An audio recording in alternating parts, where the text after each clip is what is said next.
आज हम आपको अकेले रहने की ताकत क्या होती है इसको एक कहानी से बताने वाले हैं कैसे आप अकेले रहकर भी सब कुछ हासिल कर सकते हो।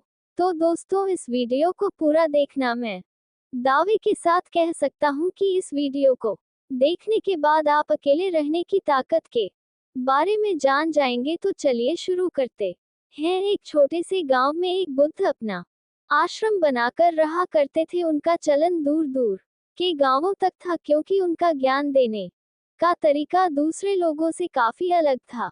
शुरुआत में वह अपने शिष्यों को उपदेशों के माध्यम से ज्ञान देते थे। उसके बाद वह अपने शिष्यों को उस ज्ञान का अनुसरण करके अपने व्यवहारिक जीवन में उतारने को कहते थे। दोस्तों एक बार उस आश्रम में एक राजा अपने बेटे को लेकर पहुंचता है। राजा ने उस बुद्ध से प्रार्थना की और कहा कि आप मेरे बेटे को अपने आश्रम में रहने दें और उसे अपना शिष्य बनाकर अपने तरीके से उसे ज्ञान दे। बुद्ध ने मुस्कुराते हुए कहा कि आज से तुम्हारे बेटे की सारी जिम्मेदारी मेरे कंधों पर है। फिर राजा वहां से चला जाता है।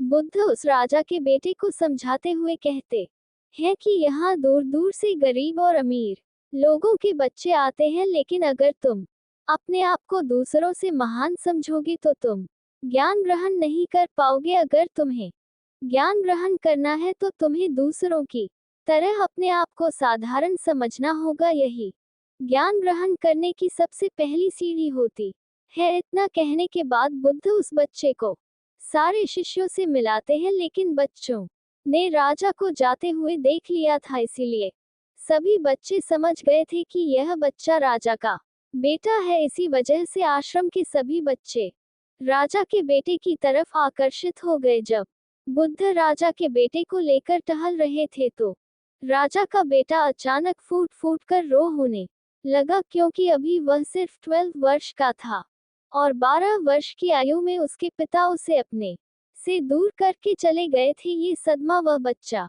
सहन नहीं कर पा रहा था। वह नहीं समझ पा रहा था कि उसके पिता उसकी भलाई के लिए उसे उस बुद्ध के पास छोड़कर गए हैं। उसे रोते हुए देखकर बुद्ध ने कहा कि बेटा, मैं तुम्हें चुप नहीं कराऊंगा। हो सकता है कि आज मैं तुम्हारे आंसू पोंछ दूं, लेकिन कल तुम फिर अपने आप को अकेला पाओगे। याद रखना, जीवन में इंसान अकेला ही आता है और अकेला ही जाता है।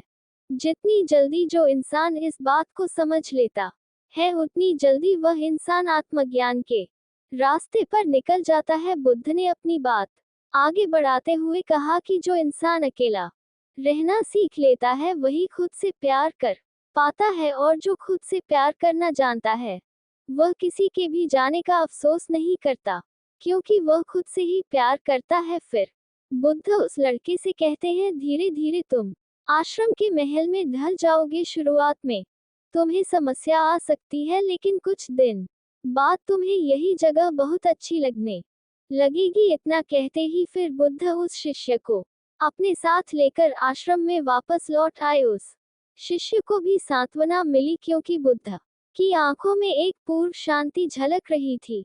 उसके बाद शाम होती है तो राजा का बेटा रात्रि का भोजन करने के लिए भोजन कक्ष में पहुंचा है, तो आसपास के सभी शिष्य उसके पास आने लगे। उन सभी को पता था कि यह राजा का बेटा है और अगर हम इससे दोस्ती कर लेते हैं तो उससे हमारा बहुत फायदा होने वाला है। यही सोचकर आश्रम के ज्यादातर शिष्यों ने उसे घेर लिया था। बस कुछ बच्चे जो अकेले रहने का महत्व समझते थे, जो दिखावे में विश्वास नहीं करते थे, वह उस सम्राट के बेटे के पास जाने की बजाय अपना पूरा ध्यान खाने पर लगा रहे थे और एकांत में बैठकर अपना भोजन कर रहे थे। कुछ दिनों के बाद राजा के बेटे को आश्रम के ज्यादातर बच्चों के साथ दोस्ती हो गई। अब वह आश्रम में उन बच्चों के साथ घूमता और उन्हीं के साथ अपना ज्यादातर समय बिताता। आखिरकार वह राजा का बेटा था, सुख सुविधाओं में पला हुआ था।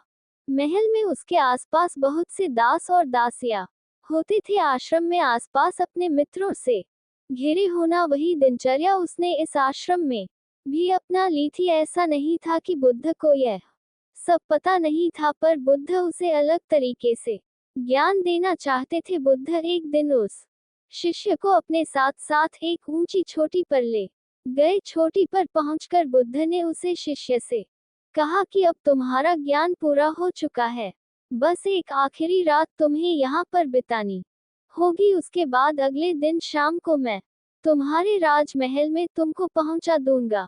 वह बच्चा ये बात सुनकर बहुत खुश हो गया कि अब मैं वापस अपने राजमहल चला जाऊंगा, फिर से मेरे दास और दासियां मेरे पास होंगी। उस शिष्य ने बुद्ध से पूछा कि वो मुझे आज रात आप यहाँ छोटी पर रहने को क्यों कह रहे हैं?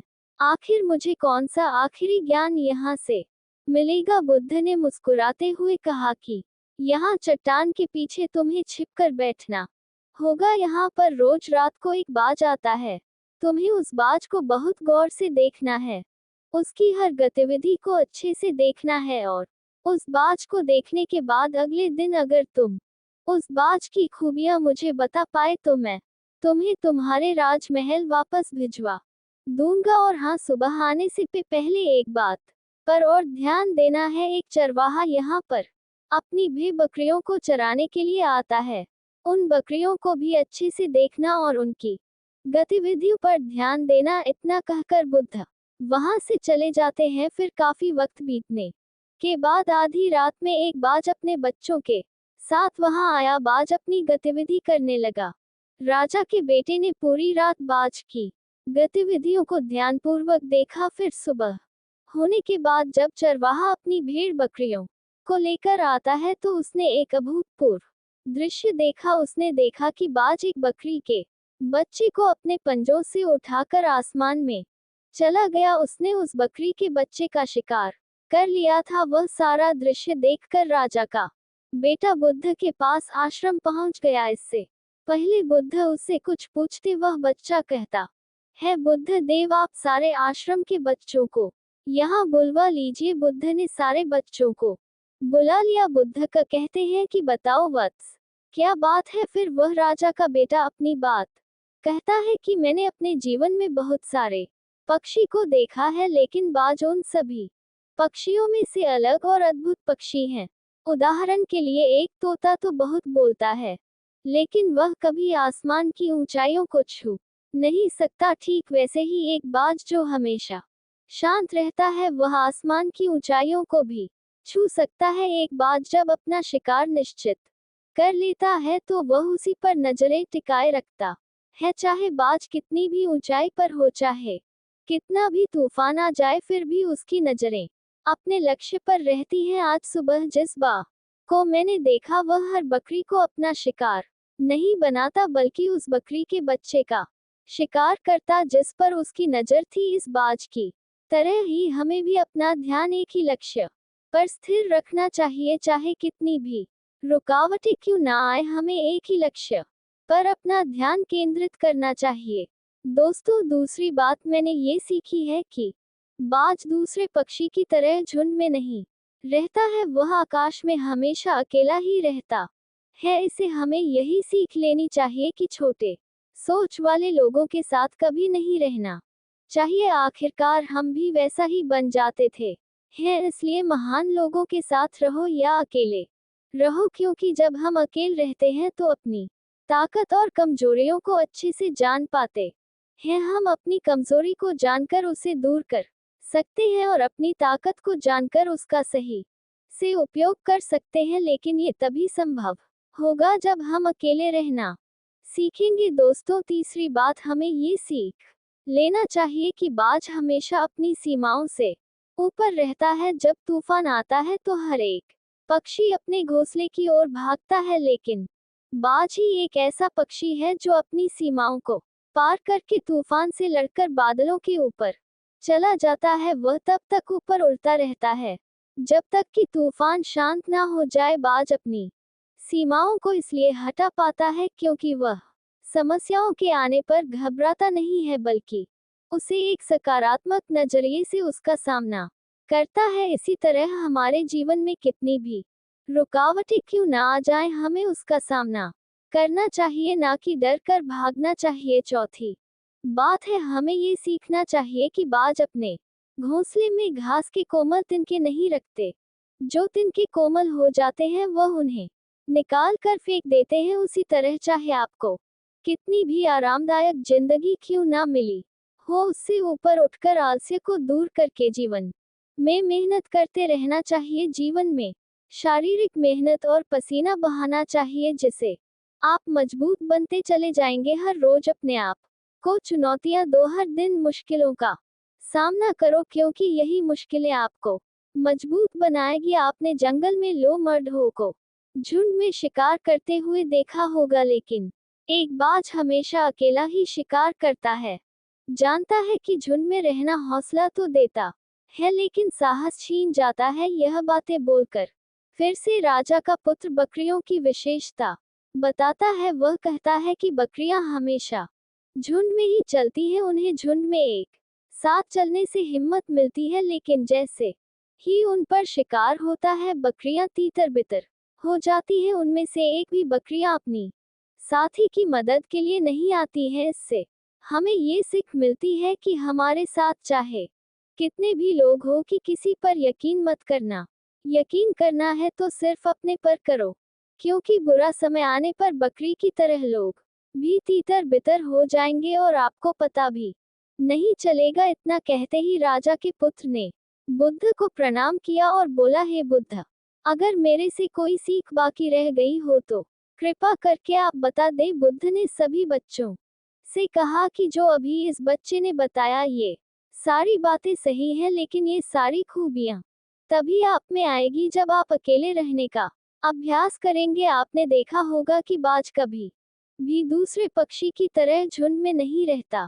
वह आसमान में अकेला उड़ता रहता है, और अकेले रहने के कारण वह अपनी ताकत और कमियों को जान पाता है और खुद को और ज्यादा मजबूत बना लेता है। उसको पता होता है कि ये तूफान तो जा चुका है, लेकिन दूसरा आने वाला तूफान इससे भी खतरनाक हो सकता है। इसलिए बाज पहले से ही खुद को शक्तिशाली बना लेता है। ठीक वैसे ही अगर आप भी दोस्तों से घिरे रहते हो तो आपको अपनी ताक का पता नहीं चलेगा। आप जो भी काम करना शुरू करोगे, आपके लगेगा आपके दोस्त मदद कर देंगे, पर यह गलत बात है दोस्तों। कुछ काम आपको अकेले रहकर भी करने होंगे। कभी कभी ऐसा समय आता है कि आपके पास कोई नहीं होगा आपका साथ देने वाला, तब आपको याद आएगा कि इससे अच्छा तो मैं खुद से ही कर लेता। तो दोस्तों, आपको भी बाज की तरह स्ट्रांग बनना होगा, तभी आप जिंदगी में सफल होंगे। इस दुनिया में आपके घर वालों को छोड़कर कोई दूसरा आपका साथ नहीं देगा। यदि आपके साथ कभी गलत हो तो आपको बाज की तरह बनना होगा, तभी आप खुद से और दुनिया से लड़ सकते हो। नहीं तो आज के समय में आपका पड़ोसी भी आपका बुरा करना चाहता है। दोस्तों, आपको जो भी काम करना हो खुद से करो, किसी के साथ का इंतजार मत करो, खुद से ही काम पर लग जाओ। आप एक दिन कामयाब जरूर होंगे। इतना कहकर बुद्ध ने अपनी बात खत्म करते हुए कहते हैं कि मैं आज रात इस राजा के बेटे को इसके राज महल में वापस पहुंचा दूंगा, क्योंकि इसकी सिख यहीं पर खत्म होती है। और यह कहकर बुद्ध राजा के बेटे को उसके राजमहल छोड़ आए। अकेलापन एक ऐसा शब्द जिससे सब घबराते हैं। अगर मैं कहूँ कि आपको अकेले रहना है तो आप परेशान हो जाएंगे, क्योंकि हमें इसकी आदत नहीं है, ना ही हम ऐसा करना चाहते हैं।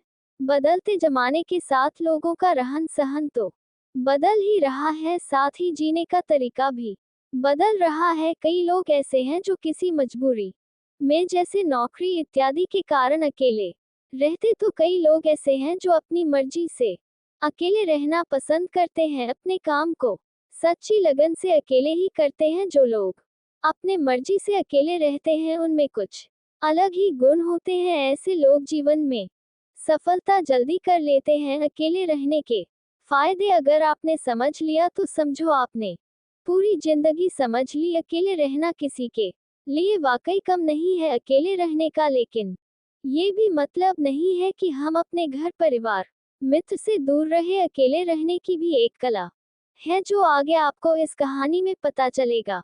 अकेले रहने का यह मतलब है एकांत में रहकर अपने काम को, अपने सम्मान को, अपने प्रतिष्ठा को, अपने अंदर झांकने की कला को, अपने उज्जवल भविष्य को आप कैसे आगे बढ़ा सकते हैं उसके बारे में जानना। हम अकेले रहने के उन 7 अमूल्य गुणों के बारे में भी जानेंगे इस कहानी के माध्यम से। एक व्यक्ति एक गुरु के पास आया और बोला, गुरुदेव मेरे दुख का कारण क्या है? वह गुरुदेव बहुत ही बड़े ज्ञानी व्यक्ति थे। गुरु ने कहा, अपने आप को चीजों से चिपका लेना, चीजों को पता कर लेना और उन चीजों के प्रति आसक्त होकर उसके पीछे भागना ही तुम्हारे दुख का कारण है। उस व्यक्ति ने गुरु को धन्यवाद किया और कहा, गुरुदेव आपने तो मेरी समस्या का समाधान कर दिया। मैं इतने दिनों से अपनी समस्या का समाधान चाहता था, आपका धन्यवाद गुरुदेव। ये कहकर वह व्यक्ति वहां से जा लगा। तभी गुरुदेव ने कहा, पूरी बात तो सुन लो। उस व्यक्ति ने कहा, नहीं गुरुदेव, आपका इशारा मिल गया, बस वही काफी है और समझदार को इशारा ही काफी होता है। 1 महीने के बाद वह व्यक्ति फिर से गुरु के पास आया। इस बार उस व्यक्ति का हाल बहुत ही बुरा था, वह बहुत ही दुखी था और सीधे गुरु के चरणों में गिर गया और कहा, गुरुदेव आपने जो कहा था मैंने वैसा ही किया, पर मुझे ये सुख नहीं मिला, मुझे तो और दुख मिल रहा है। गुरु ने उस व्यक्ति से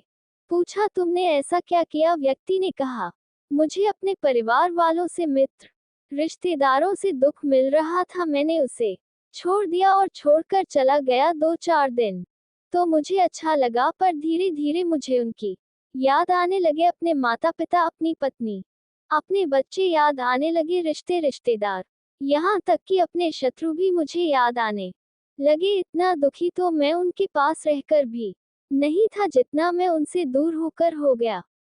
इसलिए आज मैं वापस अपने घर जाने के लिए निकला था और आपके पास आ पहुंचा। आपने मुझे इतनी गलत सलाह क्यों दी? गुरुदेव गुरु मुस्कुराए और गुरु ने कहा, तुम परिवार को छोड़कर भागे, मित्र रिश्तेदारों, हर तरफ की शक्तियों को भी छोड़कर भागे, पर ये तुम्हारी गलत फहमी थी कि तुम छोड़कर भाग रहे हो, वास्तव में तो तुम उन्हें लेकर भाग रहे थे। व्यक्ति ने कहा, पर गुरुदेव मैं तो किसी को अपने साथ नहीं लाया। गुरु ने कहा, जो चीज हमें दुख देती है वह कहीं बाहर नहीं होती, यहाँ तक कि जो हमें सुख देती है वह अभी बाहर नहीं होती। ये सब परिवार वाले, रिश्तेदार, मित्र, शत्रु, ये सब कहाँ बसते हैं? ये सब हमारे मन में बसते हैं। और जब तुम भागे तो तुम अपने मन को साथ लेकर भागे, और तुम्हारे मन में ये सब तुम्हारे साथ भाग रहे थे तो तुम इनसे कहीं दूर गए ही नहीं। जब जो चीजें मन में बसी हो और वह आसपास हो वह हमें बहुत लगता है, पर वह बहुत कम होता है। और जब हम इन चीज से दूर हो जाते हैं, यानी छोड़कर भाग जाते हैं, तब मन उन चीजों को पाने के लिए फिर से प्रयास करने लगता है, और तब ये चीजें बहुत ज्यादा दुख देती हैं, जैसा तुम्हें हो रहा। व्यक्ति ने कहा, तो गुरुदेव मैं क्या करूं? चीजों के साथ रहो तो दुख, चीजों को छोड़कर जाओ तो दुख। क्या मैंने सिर्फ दुख उठाने के लिए ही जन्म लिया है? गुरु जोर से हंसने लगा और कहा, ये बात बिल्कुल सत्य है, यहाँ सब सिर्फ दुख उठाने के लिए जन्मते हैं, पर यह भी सत्य है कि इन दुखों के पार सुख है और उन सुख के पार दुख है, फिर सुख और फिर दुख है। जिन चीजों में हमें सुख नजर आता है वह दुख देते हैं, और जिनमें दुख नजर आता है वही सुख का कारण बन जाते हैं। फिर उस व्यक्ति ने कहा, गुरुदेव क्या इस सुख दुख के माया जाल से बाहर निकलने का कोई रास्ता नहीं है? गुरु ने कहा, रास्ता तो है, मगर तुम इसी दुनिया में रहना चाहते, इन सब के साथ रहना चाहते हो तो तुम्हें एक काम करना होगा, तुमसे ही रहो जैसे कि तुम इस दुनिया में अकेले हो, सबके साथ रहो पर अकेले रहो। व्यक्ति ने कहा, पर गुरुदेव ये कैसे हो सकता है? गुरु उस व्यक्ति को एक जगह पर ले गए जहां एक मेला लगा हुआ था, वहां बहुत भीड़ थी। गुरु ने कहा, देखो अपने आसपास, यहाँ किसी को जानते हो क्या? व्यक्ति ने कहा, नहीं, यहाँ तो कोई भी मेरी जान पहचान का नहीं है। गुरु ने कहा, क्या तुम यहाँ अकेले हो? व्यक्ति बोला, हाँ गुरुदेव, बिल्कुल अकेला। गुरु ने कहा, नहीं, तुम्हारे मन में कुछ चल रहा है, तुम अकेले नहीं हो। व्यक्ति ने कहा, हाँ, मैं जल्दी से जल्द अपने घर जाना चाहता हूँ, अपने पत्नी से, अपने बच्चों से, अपने माता पिता से मिलना चाहता हूँ, अपने मित्रों से मिलना चाहता हूँ, वही मेरे मन में चल रहा है। गुरु ने कहा, अब ये सब भूलकर आंखें बंद कर लो और अपना ध्यान यहाँ होने वाली आवाजों पर लगा दो। व्यक्ति ने ऐसा ही किया और जैसे ही उसने अपनी आंखें बंद की और सारा ध्यान वहां हो रही आवाजों पर लगा दिया, उसे एक अकेलापन, एकांत महसूस हुआ। उसे लगा कि वह इतनी बड़ी भीड़ में भी अकेला है। सभी आवाजों के ऊपर ध्यान लगाने के कारण किसी आवाज का कोई महत्व नहीं था, बस आवाज ही थी और हुआ था। उसने अपनी आंखें खोली और कहा, गुरुदेव, यहाँ तो मैं बिल्कुल अकेला हूँ, सब है पर कुछ नहीं है। गुरु ने कहा, बस इसी तरह अकेले होना है, तुम रहो सबके साथ भीतर से, लेकिन अकेले रहो साथ में सब हो, पर मन में कोई ना हो। जिसने इस तरह से अकेले जीना सीख लिया, उसे कभी जीवन में दुख नहीं होगा, उसे चीजें दुख नहीं देगी, वह हर चीज में आनंद की प्राप्ति कर सकता है। गुरु ने आगे कहा, महान सफलताएं अकेलेपन से ही शुरू होती है, अकेलापन ही हमें उनसे मिलाता है। अपने अकेलेपन को नकारात्मक मत समझना, बल्कि उसे एकांत समझकर खुद को जानने का प्रयास करो। जब तुम्हें एकांत पसंद आने लगे तो समझो तुम्हारा वास्तविक वजूद तुमसे मिलना चाहता है, इसलिए अपने इस एकांत प्रेम का सम्मान करो। गुरु बोले, मैं तुम्हें 7 ऐसी खूबियों के बारे में बताता हूँ जो अकेले रहने वाले लोगों में पाई जाती है और उन्हें दूसरों से अलग बेहतर बनाती है। गुरु ने कहना शुरू किया, पहली खूबी जो एकांत में रहने वाले लोगों में पाई जाती है वह ये है कि ऐसे लोगों की तुलना में खुद के प्रति ज्यादा जागरूक होते हैं। वह खुद के भाव और आचरण के बारे में ज्यादा गहराई से जानते हैं। ऐसा इसीलिए होता है क्योंकि जब हम अकेले होते हैं तो हमें खुद के बारे में सोचने का काफी समय मिल जाता है, जिससे हम खुद के व्यवहार को अच्छे से समझ पाते हैं। एकांत में रहने वाले लोग खुद की कमजोरी और ताकत को भी अच्छे से जान पाते, जिससे वह दूसरे लोगों की तुलना में किसी भी खराब परिस्थिति का सामना ज्यादा अच्छे से कर सकते हैं। फिर गुरु ने कहा, अकेले रहने वाले लोगों की दूसरी खूबी है कि यह सकारात्मक सोच वाले लोग होते हैं। देखो, जब बहुत से लोग हमारे साथ होते हैं तो वहाँ एक दूसरे से तुलना, जलन, घमंड, लालच जैसे को विचार अपने आप ही मन में आने लगते हैं। फिर इंसान इन विचारों के बस में आकर उल्टे सीधे काम करने लगता है। हालांकि ऐसा नहीं है कि एकांत में रहने वाले लोगों के मन में यह विचार नहीं आते, लेकिन क्योंकि वह अकेले हैं इसने दूसरों से तुलना, जलन, घमंड जैसे विचार उनके मन में दूसरों की तुलना में थोड़ा कम आते। साथ ही अकेले रहने की वजह से उन्हें खुद के बारे में सोचने का ज्यादा समय बीता है, जिससे वह अपने नकारात्मक विचारों को पहचानकर उन्हें कम कर सकते हैं, जिसके कारण ऐसे एकांत में रहने वाले लोग ज्यादा सकारात्मक होते हैं।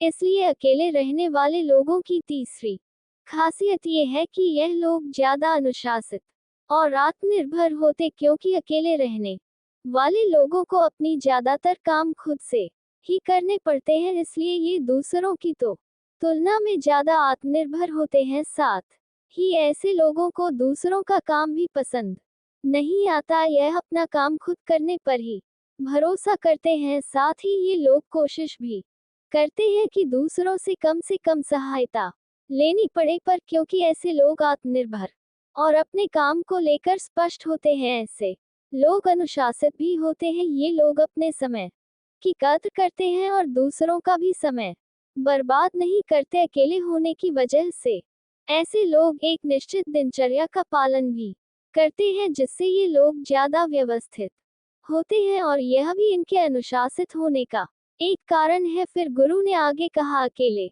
रहने वाले लोगों की चौथी खासियत यह है, ये लोग किसी भी चीज के बारे में बड़ी बारीकी से और गहराई में जाकर सोच सकते हैं। अकेले रहने वाले लोगों की यह सबसे बड़ी खासियत होती, इसलिए जितने भी लेखक, कवि और बड़े बड़े कहानियों के रचयिता हैं, उन सभी को एकांत में रहना पसंद था, क्योंकि जब कोई व्यक्ति एकांत में होता है तो अपने अंदर की आवाज सुन पाता है। जितने भी बड़े आविष्कार हुए हैं उन सब की शुरुआत एकांत में हुई थी, क्योंकि एकांत में रहकर ही किसी भी चीज के बारे में बड़ी बारीकी से सोचा और समझा जा सकता है। गुरु ने कहा, एकांत में रहने वाले लोगों के बारे में खूबी यह है कि इनका व्यक्तित्व सबसे अलग हटकर होता है। वह लोग ज्यादातर दूसरे लोगों के साथ रहते हैं यह अकेले रह ही नहीं पाते।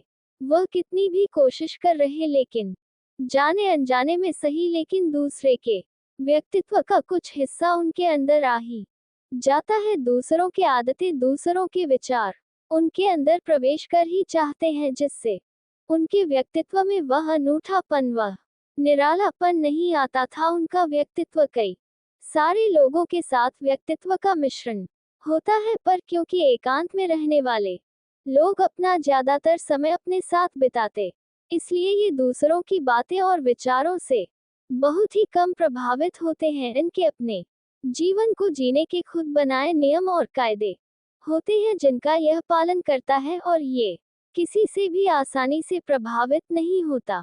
इसीलिए ऐसी लोगों की शख्सियत सबसे हटकर सबसे अलग होती है। इसलिए इनके व्यवहार में एक अलग ही निरालापन होता है जो किसी दूसरे व्यक्ति को भी पसंद आ सकता है। और नहीं भी गुरु बोले छठी खासियत जो एकांत में रहने वाले लोगों में होती है, ज्यादा लोगों से अपने संबंध नहीं बनाती, लेकिन यह जितने भी लोगों से संबंध बनाते हैं सच्चे दिल से बनाते हैं। ऐसे लोगों के बहुत ही कम दोस्त होते हैं, लेकिन जितने भी होते हैं यह उनसे अपने दोस्ती को पूरी ईमानदारी से निभाने की कोशिश करते हैं। अक्सर लोगों को ये लगता है कि एकांत में रहने वाले लोग बहुत कम बात करते, देखिए उनसे पूछिए जिनसे ये दिल से जुड़े होते हैं उनसे ये कितनी बातें करते हैं। वैसे लोग इन्हें अपना मान लेते हैं और वह इनके सामने अपने पूरे दिल की बात रख देते हैं। अकेले रहने वाले लोग बहुत ही कम लोगों के साथ संबंध रखते हैं,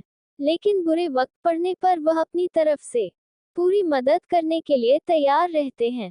इसलिए इनके रिश्ते कम लोगों से तो होते हैं, लेकिन जिनके साथ भी होते हैं बहुत मजबूत होते हैं। अगली खासियत, अकेले रहने वाले लोग मानसिक तौर पर और भावनात्मक रूप से मजबूत होते हैं, क्योंकि उन्हें पता होता है कि अगर कोई समस्या उनके ऊपर आती है तो उन्हें अकेले ही उन समस्या से निपटना पड़ेगा। ऐसी बात करने से उनके अंदर खुद के प्रति आत्मविश्वास बढ़ जाता है, और आत्मविश्वास एवं आत्मसम्मान के बढ़ने से वह मानसिक और भावनात्मक तौर पर और मजबूत होते चले जाते हैं, और यह मान लेते हैं कि कोई भी ऐसी समस्या नहीं है जिससे वह अपनी दृढ़ इच्छा के दम पर हरा ना सके, और यही एक सोच उन्हें दूसरों से अलग बनाती है। इतना कहने के बाद वह गुरुदेव चुप हो जाते हैं, और फिर उस व्यक्ति ने कहा, गुरुदेव आपकी सारी बात तो ठीक है, लेकिन यह एक गम कहा जा सकता है, यह अकेलापन एक वरदान है। ये सुनकर फिर गुरु ने कहा, अकेलापन हमेशा से ही एक वरदान रहा है, अगर हम उस समस्या को पूरी सकारात्मकता के साथ उपयोग कर पाए तो। क्योंकि जब हम दुनिया के लोगों के साथ होते हैं तब हम भीड़ का हिस्सा होते हैं, लेकिन जब हम अकेले होते हैं तब हम खुद के साथ होते हैं। जब हम खुद के साथ होते हैं तभी हम अपने समय का सदुपयोग, खुद का आकलन, खुद के शौक और सभी बातों पर अच्छे से ध्यान दे सकते हैं और अपनी कमजोरियों पर काबू पा सकते हैं, और ऐसा कह सकते हैं कि सच में अच्छाई की राह और इंसानियत के मंजिल भी पा सकते हैं। उस व्यक्ति को गुरु की पूरी बात समझ में आ गई और वह गुरु को धन्यवाद किया और वहां से चला गया। तो दोस्तों, जिन चीजों को हम पाना चाहते हैं वह तब तक हमें दुख देती है जब तक कि हम उसे पा ना ले। जब हम उसे पा लेते हैं तब वह फिर से हमें दुख देती है कि वह कहीं हमसे छूट ना जाए, और जब वह हमसे छूट जाती है तो फिर से हमें वह दुख देती है। उसके जाने का दुख तो बहुत गहरा होता है। जीवन भर हम एक चीज को पकड़ते हैं, फिर दूसरी चीज को पकड़ते हैं, फिर तीसरी चीज को पकड़ते हैं, और फिर पीछे की चीजों को विदा करते रहते। इसी तरह हम सुख पकड़ते हुए दुख को पकड़ते चले जाते हैं। पर जिस व्यक्ति ने अकेले रहना सीख लिया वह परिवार में, समाज में सब कुछ करते हुए आनंद की प्राप्ति करते हैं। सारे कार्यों को पूरा करते हुए सुख से जीता है और आनंद से जीता है। दोस्तों, गरीबी एक बहुत ही मुश्किल और दुखद चीज है। गरीबी में इंसान को बहुत कुछ महसूस होता है, उसकी भावनाएं बहुत उदासी और दर्द से भरी होती है। वह अपने आप को बहुत ही लाचार महसूस करता है। कई बार वह महसूस करता है कि वह कुछ नहीं कर सकता। उसकी लाइफ में कई समस्याएं होती हैं गरीबी में रहने वाला व्यक्ति बहुत सीमाओं में फंसा होता है। कई बार गरीब इंसान अपने परिवार को 2 वक्त का खाना खिलाने के लिए भी मुश्किलों का सामना करता है। उसके भाग्य में जो भी खुशियां हो, लेकिन उसे वो खुशियां आसानी से नहीं मिलती, मानो कोई अनकहा नियम हो या कोई कुदरत की ताकत हो जो उसके पास पैसा आने से रोक रही हो, या कोई ऐसी बात है जो कि वह इंसान गलत कर रहा हो। वह अपने सपनों को पूरा करने में भी हारा हुआ महसूस करता है। लेकिन दुनिया की माने तो हमें हमेशा आशा रखनी चाहिए कि कुछ अच्छा होगा, क्योंकि कहते हैं ना, जब रास्ता मुश्किल होता है तो आपका धीरज और आपकी कड़ी मेहनत ही आपकी सबसे बड़ी ताकत होती है। लेकिन क्या हो जब आप खेल ही ऐसा खेल रहे हो जहां आपकी हार पक्की हो? क्या हो जब तुम्हें पता चले कि तुम जो कुछ भी समझते और सोचते आए हो, सफलता और पैसे के बारे में, वह सब पाने का कोई तरीका हो और आप उस तरीके, उस नियम से वंचित हो? तब हमारा धीरज और हमारी लाख कोशिशों का भी नाकाम होना तय है। दोस्तों, अगर किसी खेल में जीतना है तो हमें उस खेल के नियम मालूम होना बहुत जरूरी होता है।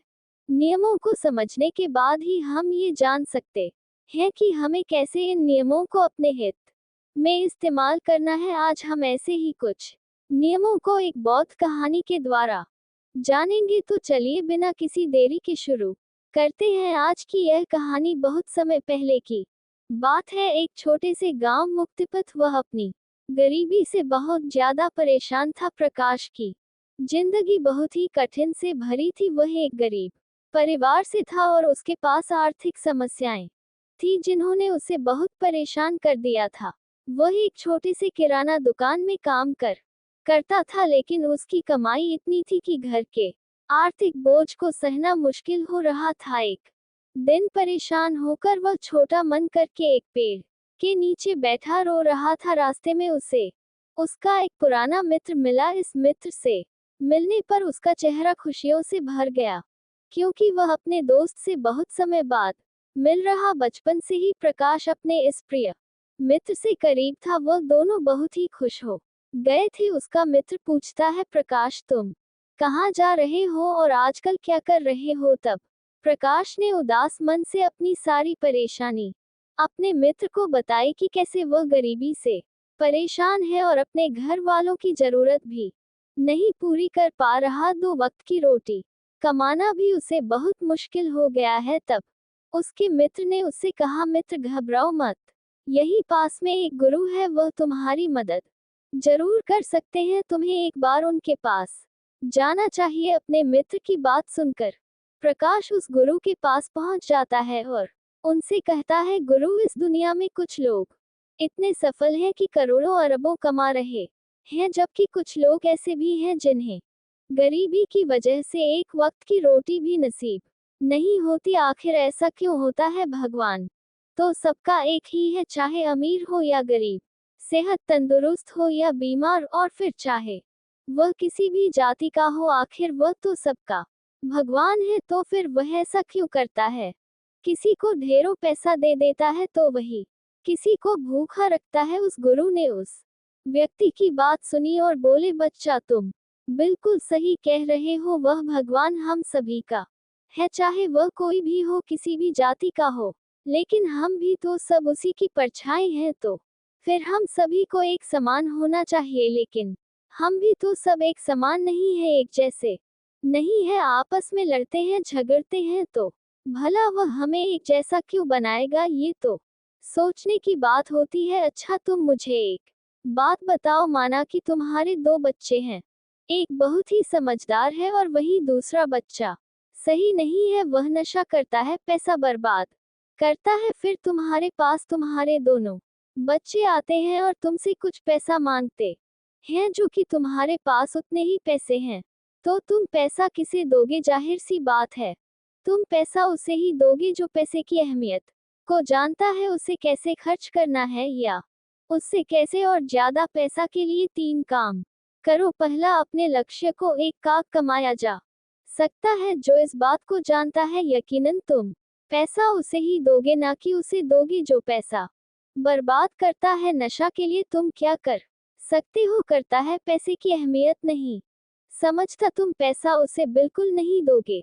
भगवान भी ऐसा ही करता है। मैं यह नहीं कहता कि तुम नशा करते हो या तुम गलत हो, बल्कि मेरे कहने का मतलब यह है कि तुम यह नहीं जानते कि पैसा कैसे मैनेज किया जाता है, और जो अमीर लोग होते हैं वह पैसे को करना जानते हैं। उनकी कुछ अच्छी आदतें भी होती हैं, कुछ उनके नियम होते हैं जो अमीर को और अमीर बना देती है और गरीब को, और गरीब अगर कोई भी इंसान उन नियमों का पालन करता है, उन्हें अपने जीवन में उतारता है, तो वह भी बहुत जल्दी अमीर बन सकता है। तब उस व्यक्ति ने कहा कि हे गुरुवर, कृपया करके आप हमें बताएं वह कौन सी आदतें हैं, वह कौन से नियम हैं, मैं अपने जीवन में जरूर अपनाऊंगा। तब उस गुरु ने कहा कि ठीक है बच्चा, आज मैं तुम्हें उन नियमों में से 13 नियमों के बारे में बताऊंगा जिन्हें अपनाकर तुम भी सफल लोगों की लिस्ट में आ सकते हो और खुशहाली से भरा जीवन जी सकते हो। बस उन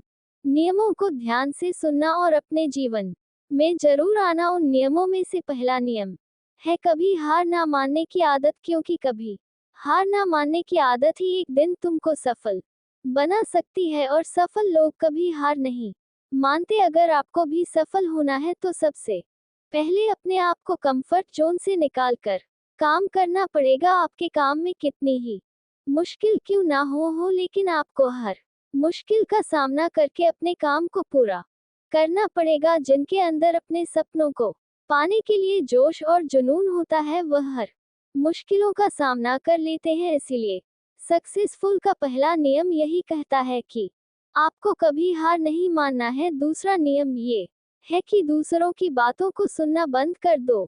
ज्यादातर लोग अपने कामों को इसीलिए छोड़ देते हैं क्योंकि वह दूसरों की ज्यादा सुनते हैं। वह ये समझ नहीं पाते कि लोगों का यही काम होता है कि बढ़ते हुए लोग को पीछे कैसे खींचे और उनके काम को कैसे बर्बाद करे। अगर आप कोई ऐसा काम कर रहे हो जिसके बारे में लोग कहते हैं कि तुमसे नहीं हो पाएगा, तो उन लोगों को जवाब तुम बिल्कुल मत देना, बल्कि उन लोगों को जवाब तुम अपने काम से देना। उसी काम को पूरा करके दिखा देना, जिससे उन लोगों को जवाब अपने आप मिल जाएगा। और फिर अगर लोग आपको देखकर या फिर आपके काम को देखकर आपकी कॉपी करने लगे हैं, तुम समझ जाओ कि आप सफल हो रहे हो, क्योंकि लोग सफल लोगों की ही कॉपी करते हैं। असफल लोगों को कोई कॉपी नहीं करता। अब से आप जो भी काम करो उसमें इतना खो जाओ कि लोगों की आवाज आपको सुनाई ना दे।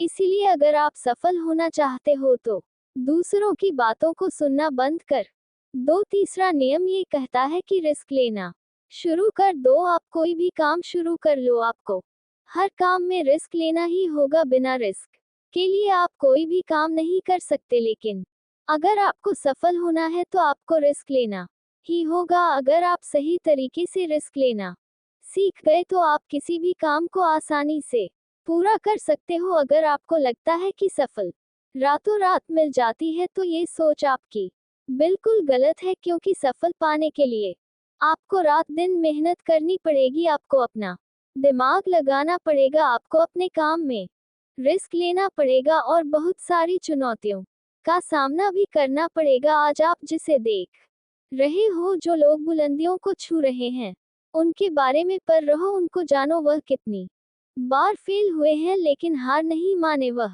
समय समय में रिस्क लेते गए और आज कहां से कहां पहुंच गए। और जिस दिन आप भी रिस्क लेकर काम शुरू कर दोगे, उस दिन से समझो कि आप सफलता की ओर बढ़ना शुरू कर दिए हो। चौथा नियम यह है कि खुद पर विश्वास करना सीखो।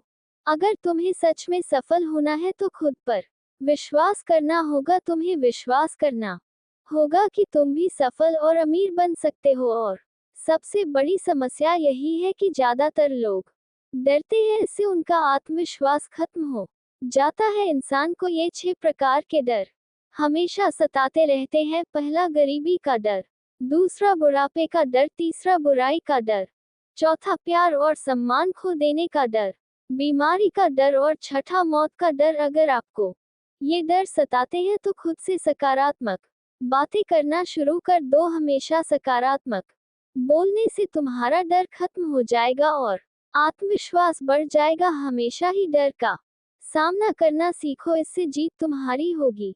इस बात से समझो कि अगर कोई छोटा बच्चा गिरने के डर से चलना छोड़ दे तो क्या वह कभी चलना सीख पाएगा? मेरे हिसाब से तो बिल्कुल नहीं सीख पाएगा। तो इसी मानसिकता के साथ अपने लक्ष्य की तरफ बढ़ना शुरू कर। 2000 बार गिरो लेकिन कभी हार मत मानो। 5वां नियम ये है कि आप अपने लिए एक बड़ा लक्ष्य चुनो। ज्यादातर लोगों से जब कोई पूछता है कि तुम्हारे जीवन का लक्ष्य क्या है, तो इस पर बहुत से लोग मुस्कुरा देते हैं और कहते हैं अभी तक हमने कुछ सोचा ही नहीं। और अगर तुम्हारा भी यही उत्तर है तो इसे आज ही बदल दो। आज ही बैठकर गहराई से विचार करो और अपने जीवन का एक लक्ष्य बनाओ। नौकरी चुनना लक्ष्य नहीं होता, पर हाँ, वह जीवन का एक पड़ाव जरूर हो सकता है। अपना सही लक्ष्य चुनो, उसे पाने पर लिखो, सिर्फ दिमाग पर नहीं, दूसरा अपने लक्ष्य को पानी। क्या तुम सोना कम कर सकते हो? क्या तुम ज्यादा मेहनत कर सकते हो? क्या तुम गप्पे मारना छोड़ सकते हो? या फिर क्या तुम अपने लक्ष्य की संबंधित किताबें पढ़ना शुरू कर सकते हो? तीसरा, दिन में कम से कम 3 बार अपने लक्ष्य को बोलकर पढ़ो। इससे तो तुम्हारे दिमाग में बात अच्छे से बैठ जाएगी कि अपने दिमाग से तुम क्या चाहते हो, फिर तुम्हारा दिमाग उसी दिशा में काम करने लग जाएगा और तुम्हारे सामने तुम्हारे लक्ष्य को प्राप्त करने के नए नए तरीके प्रस्तुत करना शुरू कर देगा, जिन पर काम करके तुम अपने लक्ष्य को हासिल कर सकते हो। छठा नियम ये है कि आप जो करना चाहते हो वही काम करो। आपको वही काम करना चाहिए जिस काम में आपका इंटरेस्ट है और जिस काम को करने में आपको मजा आता है। किसी के दबाव में आकर कोई भी काम शुरू मत करो।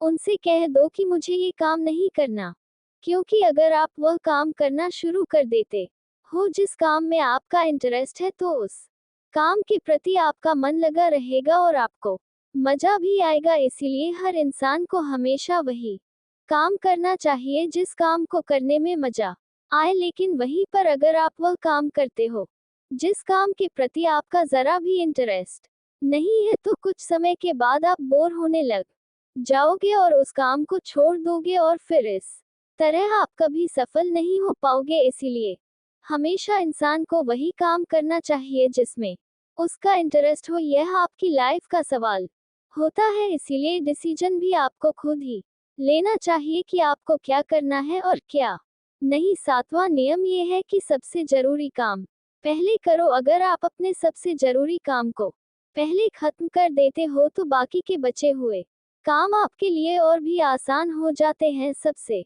जरूरी काम को पहले करने से आपका टेंशन खत्म हो जाता है, इसीलिए अपने दिन के सबसे जरूरी काम को सबसे पहले खत्म कर लेना चाहिए। 8वां नियम ये है कि आप अपने काम पर फोकस रखो। अगर आपका किसी काम में फोकस नहीं होता तो आपका काम कभी भी खत्म नहीं होगा।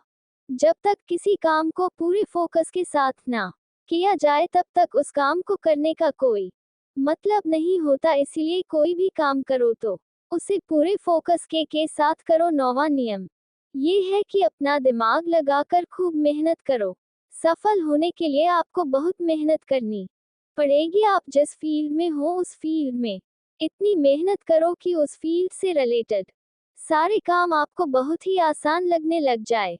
अगर आप मेहनत करके अपने काम से रिलेटेड सारी चीजों को सीख लेते हो तो आप बहुत ही जल्दी सफल हो सकते। सफल होने लिए आपको अपने फील्ड का मास्टर होना पड़ेगा और हाँ, मेहनत के साथ साथ आपको अपना दिमाग भी लगाना है। अगर आप मेहनत करते रहोगे और दिमाग नहीं लगाओगे तो भी आप एक सक्सेसफुल इंसान नहीं बन पाओगे। आपने सुना और देखा भी होगा, गधा मेहनत तो बहुत करता है लेकिन उसकी कोई इज्जत नहीं होती क्योंकि वह दिमाग नहीं लगाता। इसीलिए खूब मेहनत करो, दिमाग लगाओ और अपने सपनों को पूरा करो। दवा नियम ये है कि अपनी गलतियों से सीखो। सफल लोग हमेशा अपनी गलतियों से कुछ ना कुछ सीखते रहते हैं। आप भगवान नहीं है कि आपसे गलतियां नहीं होंगी, आपसे भी गलतियां हो सकती है। इस दुनिया में हर इंसान से गलतियां होती हैं, इसीलिए गलतियां अगर होती हैं तो उनसे सीखो और गलतियों को सुधार कर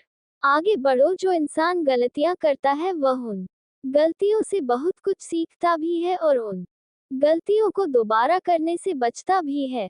इसीलिए अगर आप कोई काम कर रहे हो और आपसे कोई गलती हो जाए तो निराश मत होना। अरे, गलतियां तो वही लोग करते हैं जो कुछ करने का रखते हैं। जो कुछ करने का साहस ही नहीं रखते वह गलतियां कैसे करेंगे? अगर हार के डर से मैदान में नहीं उतरेंगे तो तुम्हें जीत कैसे मिलेगी? इसीलिए मैं यही कहूंगा कि गलतियों से मत घबराओ, बस कुछ करने का साहस रखो। 11वां नियम की नई स्किल सीखो। वह सारी जरूरी स्किल्स को सीखो जो आपको आपकी जिंदगी में आगे बढ़ने में मदद कर सकती है। अगर आपके पास कोई यूनिक स्किल है तो आप उस स्किल की मदद से खुद को सफल बना सकते हो। आपको अपने फील्ड से रिलेटेड सारी जरूरी स्किल्स को सीखना चाहिए। अगर आपके पास अपने फील्ड से रिलेटेड कोई स्किल्स हैं तो वह आपको जिंदगी में आगे बढ़ाने में मदद कर सकती है। इसीलिए ऐसी स्किल्स को सीखो जो आपके काम आ सकती है। 12वां नियम ये है कि आप अपना लक्ष्य बनाओ। सफल होने के लिए सबसे जरूरी चीज जो है वह है अपने जीवन का लक्ष्य बनाना। अगर आपके जीवन का कोई लक्ष्य नहीं है तो इस जीवन को जीने का कोई फायदा नहीं है। अगर आप घर से कहीं जाने के लिए निकलते हो लेकिन आपको पता ही नहीं है कि आपको कहाँ जाना है तो फिर आप क्या करोगे? क्या आप ऐसे ही आगे बढ़ते जाओगे? यकीनन आपका जवाब होगा नहीं। इसी तरह अगर आपने अपने जीवन का कोई लक्ष्य नहीं बनाया तो आप जीवन में कुछ नहीं कर पाओगे। इसीलिए यह बहुत जरूरी है कि आपको अपने जीवन का कोई ना कोई लक्ष्य बनाना चाहिए और उस लक्ष्य को पाने के लिए मेहनत भी करनी चाहिए। इसीलिए अभी के अभी अपना कोई लक्ष्य बनाओ और उसे पूरा करने के लिए प्लान बनाओ और फिर आज और अभी ही काम पर लग जाओ।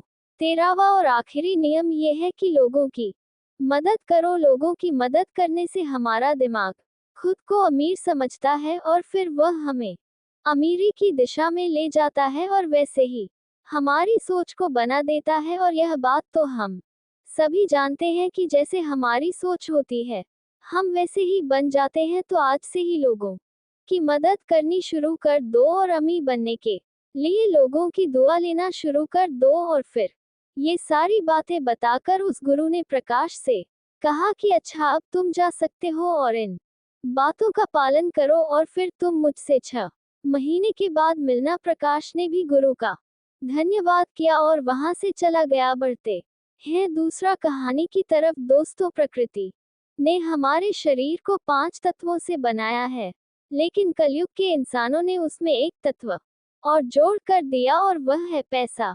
पैसे से सब चीज नहीं खरीदी जा सकती, लेकिन पैसे से बहुत कुछ खरीदा जा सकता है। एक संत एक गांव में प्रवचन दे रहे थे कि पैसे के पीछे मत भागो, यह माया का दलदल है और इसके दलदल में जो फंस गया वह पूरी जिंदगी दुखी रहता है। और वहां बैठे सभी लोग इसी बात पर तालियां बजा रहे थे। उन्हें ये बात नहीं पता थी कि यह संत इस बात को बोलने के लिए पैसा लेता है। यही तो माया का खेल है जो कि इस दुनिया में बहुत कम लोग जान पाते हैं, और जिसने जान लिया उसे इस माया ने बुलंदियों की चोटी पर पहुंचा दिया। दोस्तों, आज के समय में पैसा कमाना इतना मुश्किल नहीं है जितना मुश्किल उस पैसे को संभालना है। इस दुनिया में बहुत लोग ऐसे होते हैं जिनके पास कुछ पैसा क्या आ जाता है, वह लोग घमंडी जाते हैं। वह लोग पैसे के नियम को जानते ही नहीं है। आप लोग जानते होंगे कि सरस्वती की तस्वीर हमेशा बैठी हुई रहती है और लक्ष्मी की तस्वीर हमेशा खड़ी हुई अवस्था में। सरस्वती यह कहती है कि मैं जल्दी आऊंगी नहीं, और यदि मैं आ गई तो जाऊंगी नहीं, क्योंकि ध्यान इतनी जल्दी से अर्जित नहीं किया जा सकता। और यदि एक बार हमने ज्ञान अर्जित कर लिया तो वह हमसे कोई छीन नहीं सकता। लेकिन लक्ष्मी का ये नियम होता है कि वह जल्दी आ भी जाती है तो जल्दी चले भी जाती है। यदि किसी इंसान को सही तरीके से रखना नहीं आया तो बहुत जल्दी उस घर से निकल जाती है। आज की इस कहानी के अंदर मैं आप लोगों को 6 ऐसे खर्च बतागा जिसको आपको आज से और अभी से बंद कर देना चाहिए, तो ही आप पैसे के सही नियम को समझ पाएंगे। आप कितना कमाते हो यह जरूरी नहीं, जितना भी कमाते हो उसमें से आप अपना खर्चा इन 6 जगहों पर काम कर दो। धीरे धीरे आपके घर में पैसा रुकना शुरू हो जाएगा। खुद को लगेगा कि सच में हमारे घर में पैसा रुकना शुरू हो गया है। और अमीर बनने का सबसे पहला रास्ता यही होता है कि अपने खर्च को कम कर दो और ज्यादा पैसे कमाने का तरीका ढूंढो। तो चलिए जानते हैं इस कहानी के माध्यम से कि वह कौन से 6 ऐसी जगह है जहां हमें पैसा नहीं खर्च करना चाहिए। तो आइए कहानी शुरू करते हैं। कहानी अच्छी लगे तो कमेंट बॉक्स में नमो बुद्धा लिखकर वीडियो लाइक करना ना भूलें।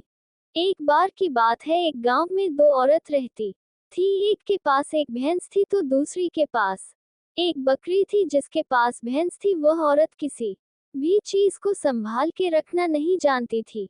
उसकी भैंस दूध तो बहुत देती थी लेकिन उसने दूध की कीमत कभी समझी ही नहीं। वह सारा दूध घर की बिल्ली को पिला देती थी। दूध को ऐसे ही खर्च कर देती थी। दूध को किस तरीके से सही उपयोग में लिया जाता है वह औरत जानती ही नहीं थी। और जिसके पास बकरी थी वह दूध की कीमत जानती थी, इसलिए वह दूध के एक एक बूंद को बचा कर रखती थी और उससे दही जमाकर घी निकल लेती थी। और धीरे धीरे वह बहुत सारा घी इकट्ठा कर लेती थी। अब जिसके पास भैंस थी उसने दूध की अहमियत कभी जानी ही नहीं थी। उसने कभी दूध से घी निकलने के बारे में सोचा ही नहीं था। एक दिन उसके घर मेहमान आ गए और मेहमानों को सूखी रोटी नहीं खिलाई जा सकती थी, तो इसलिए वह औरत बकरी वाली औरत के पास जाकर आधा किलो घी ले आती है। वह औरत ये कहकर घी लाती है कि मैं जल्द ही अपनी भैंस के दूध का घी निकालूंगी तो तुम्हें वापस कर दूंगी। और वह बकरी वाली भरोसे उसको घी उधार के तौर पर दे देती है। अब वह भैंस वाली औरत मेहमानों को खाना खिला देती है। उसके बाद बहुत दिन निकल जाते हैं लेकिन वह घी वापस नहीं करती। अब बकरी वाली औरत भैंस वाली औरत के पास जाती है और कहती है कि मैं तुम्हें एक बार घी दिया था तो मैं वह घी वापस लेने आई हूँ। ये सुनकर वह औरत कहती है, कौन सा घी? तू भला मुझे घी कैसे दे सकती है? मेरे पास तो भैंस है और तेरे पास तो बकरी है और मैं भला तुझसे उधार क्यों मांगूंगी? मेरे पास तो इतनी अच्छी भैंस है और उसका तो बहुत सारा दूध होता है, मैं तो खुद उससे दूध निकल लूंगी, मैं भला तुझसे क्यों लूंगी? यह कहकर वह घी देने से मना कर देती है। इतना सुनकर बकरी वाली औरत वापस आ जाती है क्योंकि उसको पता था कि कोई भी उसकी बात पर विश्वास नहीं करेगा क्योंकि उसके पास तो भैंस है। लेकिन फिर भी उसने कई लोगों से बोला पर उसका किसी ने विश्वास नहीं किया। सबका जवाब एक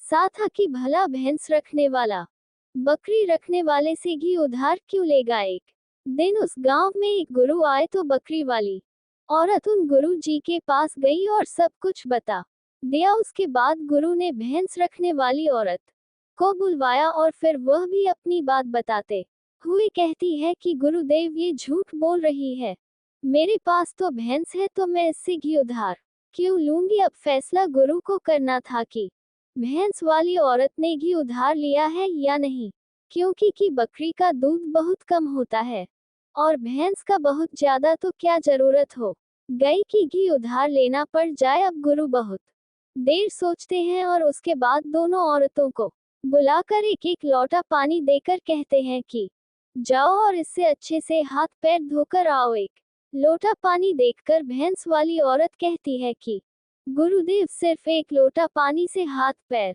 कैसे धो पाऊंगी? लेकिन बकरी वाली औरत उस लोटे को लेकर चली जाती है और वह अच्छे से अपने हाथ पांव धोती है और कुछ पानी बचा भी आती है और वापस गुरु के पास आ जाती है।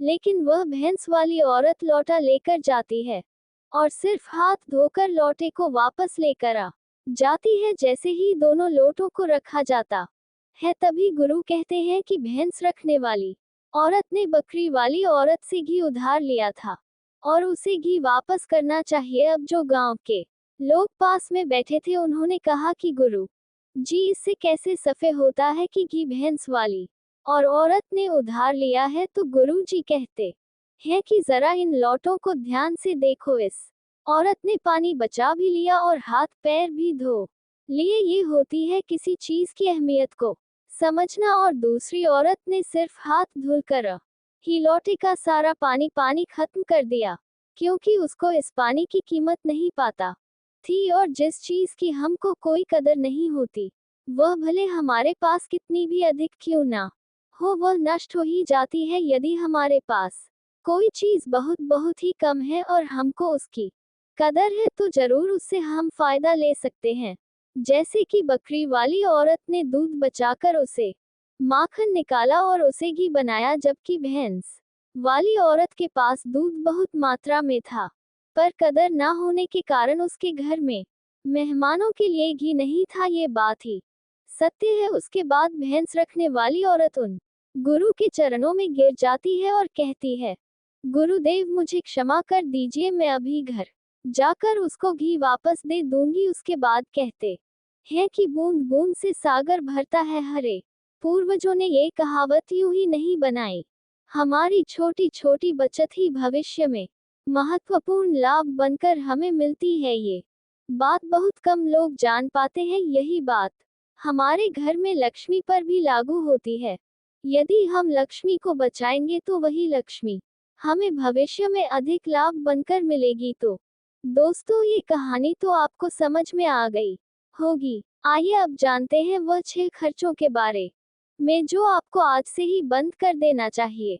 सबसे पहला खर्च है दिखावे का खर्च। आपके बगल में किसी ने महंगी कार ले ली तो आपके मन में जलन होने लगती है कि मुझे भी जल्दी कार लेनी है, और यही दिखावे का खर्च आपको गरीब बना के रखता है। दोस्तों, हम में से बहुत से ऐसे लोग होते हैं जो सिर्फ दिखावे के लिए बहुत सारा ऐसा सामान उठा लाते हैं जिससे दूसरों के सामने अपना रुतबा अधिक हो सके।